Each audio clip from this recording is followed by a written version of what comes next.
Good afternoon, everyone. My name is Allison Turner. I am the founder of Batcat Media Group, which is home to my other two brands, Dream Plan Start Grow and The Allison Turner. I am super excited today. I just spoke to a group of realtors in Boca Raton, Florida on how to brand you.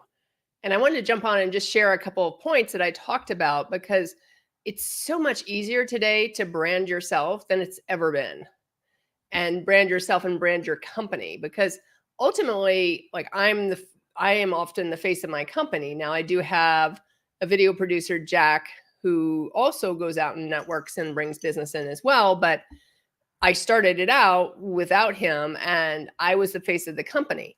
So often people say, like, oh, I don't have a big marketing budget, I don't have this, I don't have that. Guess what? There are tools out there that are minimal cost, no cost. They can get you organic traction if you're consistent in what you're doing. And if you really create that brand so people know who you are and people know what you do. Because ultimately, people do business with who they know, like, and trust, right? That's what most of, if I talk to anyone I know, that's what it is. They do business with who they know, like, and trust. They'll go back and back to a person or a company because of that. It doesn't matter their cost. It doesn't matter anything else. But even think about politicians, which I'm not a huge fan of because of all the negativity around it. But people brand themselves when they're running for office. Doesn't matter whether it's a local office, it's a regional office, a national office, a state office, a national office. They're branding themselves through their messaging. Now, often they have a team that helps brand them. So you do see that a little bit more, but they're the ones, he or she are the ones that are delivering the message. So how do you brand yourself, deliver the message that you want to deliver so it attracts the people you want to attract or the clients you want to attract? I mean, even judges brand themselves. Notorious criminals brand themselves. They may not be meaning to brand themselves, unlike politicians who are meaning to brand themselves, but they all brand themselves. Notorious criminals, if they are out doing something negatively, like, all the time, and they're like repeat offenders, you hear about the big serial killers of the ages and their names. Well, guess what? They are known because they did something over and over and over again, and they got that name, right? So when you brand yourself, be clear. Number one, be clear on your goals and your vision. Because if I'm going to brand myself, I want to know, why am I branding this way? Why, who am I looking to target?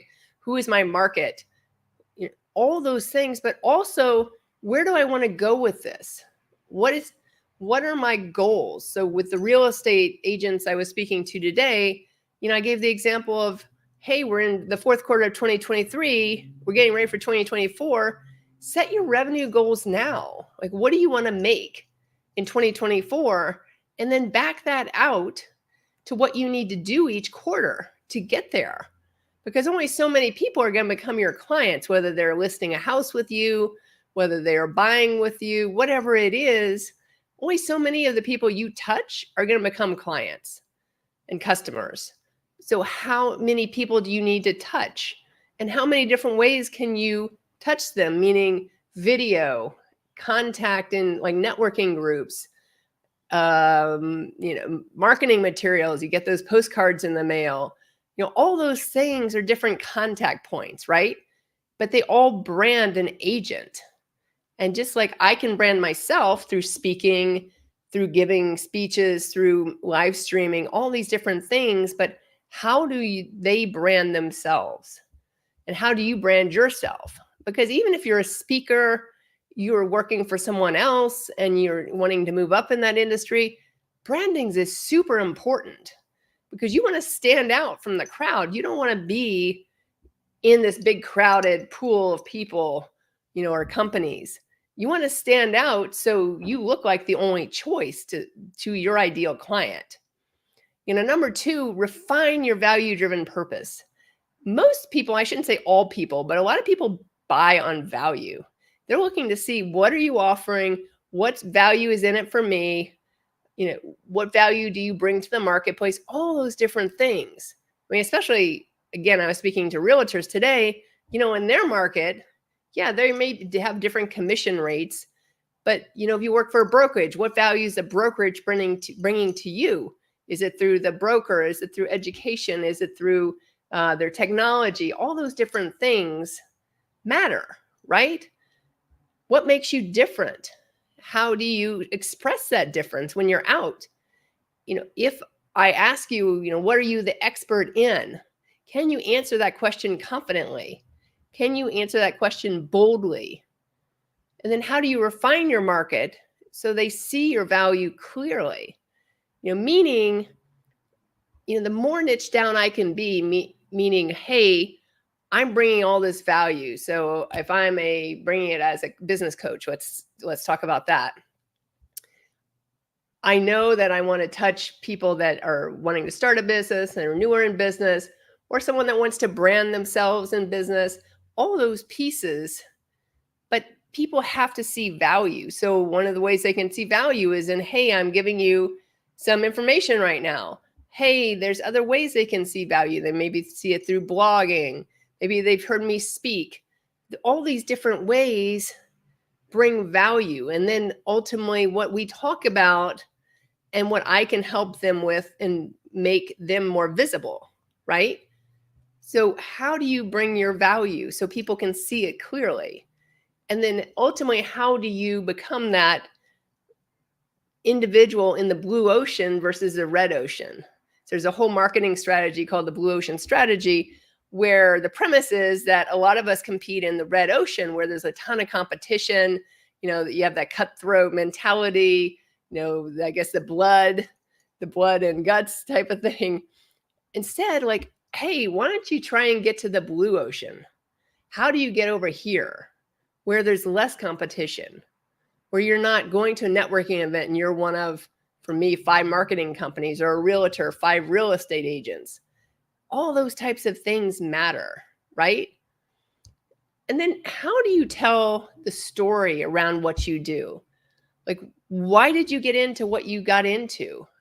For me, the coaching side, for example, I got into the coaching side because I really am passionate about helping people that are starting a business, newer in business.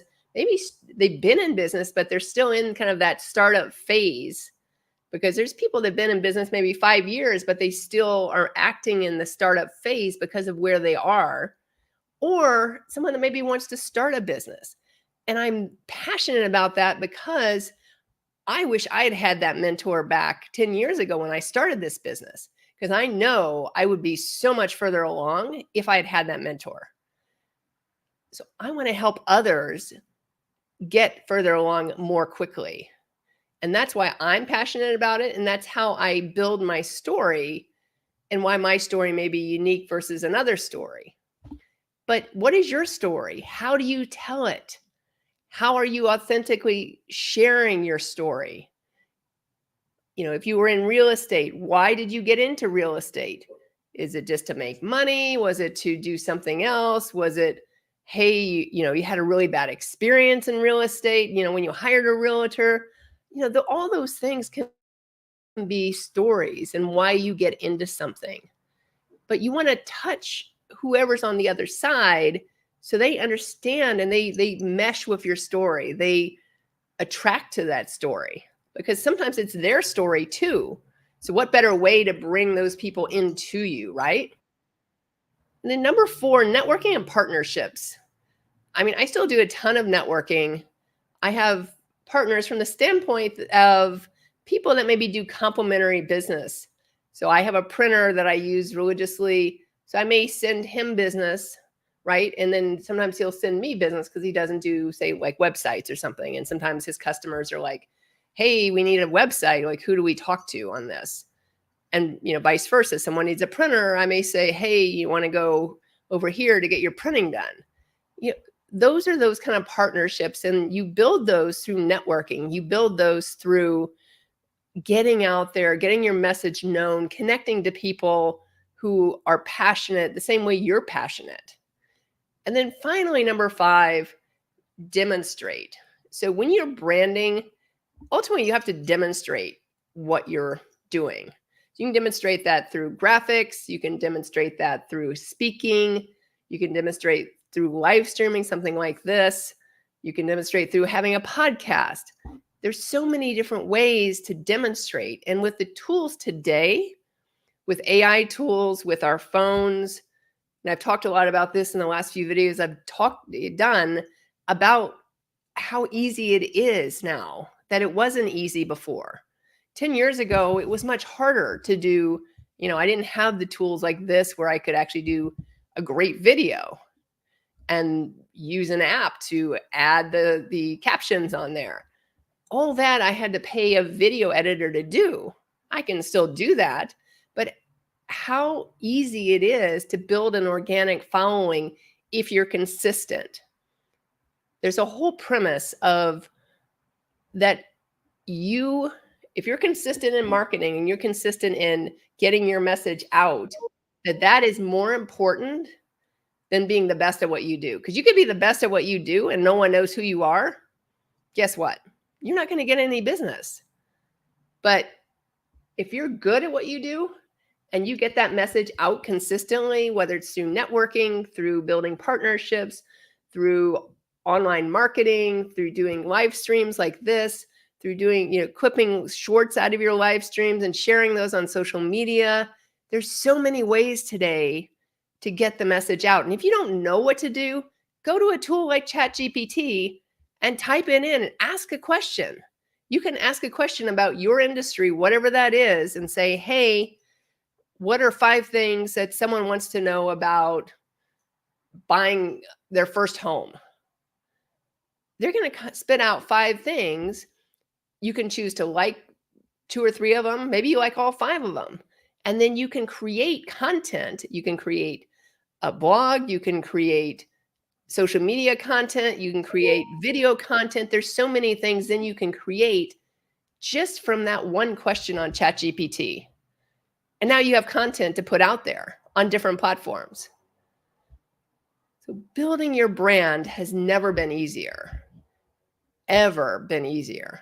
You have AI tools, you have things. I'm on StreamYard right now, streaming this live.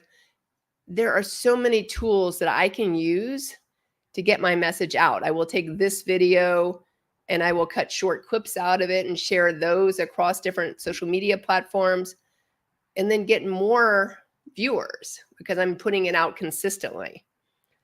So what are you doing to brand you? So if you are in business for yourself, if you are a speaker, even if you work for someone else, but you want to move up in the company, move up in the industry you're in, branding you is essential.